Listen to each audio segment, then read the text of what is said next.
Health insurance എടുക്കുമ്പോൾ എല്ലാ ഏജൻസും insurance ക്ലയൻസിനോട് പറയുന്നൊരു കാര്യമുണ്ട്, 24 മണിക്കൂർ അഡ്മിറ്റ് ആയാൽ മാത്രമേ ക്ലെയിം കിട്ടുകയുള്ളൂ എന്ന്.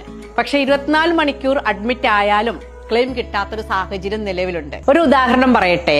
ഒരാൾ യാത്ര ചെയ്യുന്ന സമയത്ത് റോഡിൽ തലയിടിച്ചു വീണു. അയാളെ പെട്ടെന്ന് തന്നെ ഹോസ്പിറ്റലിൽ എത്തിച്ചു. ഒരുപാട് പരിശ്രമങ്ങൾ വേണ്ടി വന്നു അയാൾക്ക് ബോധം തിരിച്ചു കിട്ടുന്നതിന് വേണ്ടി. ബോധം തിരിച്ചു കിട്ടുകയും അയാളെ ആ ഹോസ്പിറ്റലിൽ അഡ്മിറ്റ് ആക്കുകയും ചെയ്തു. അഡ്മിറ്റ് ആക്കിയതിനു ശേഷം MRI സ്കാനിങ് അടക്കം ഒരുപാട് ടെസ്റ്റുകൾക്ക് അയാളെ വിധേയനാക്കുകയും ഭാഗ്യവശാൽ ടെസ്റ്റുകളെല്ലാം കഴിഞ്ഞപ്പോൾ അയാൾക്ക് യാതൊരു അസുഖങ്ങളുമില്ല എന്ന് മനസ്സിലാക്കുകയും ചെയ്തു. പക്ഷേ അയാൾ ഹോസ്പിറ്റലിൽ 30,000 രൂപ അടയ്ക്കേണ്ടി വന്നു.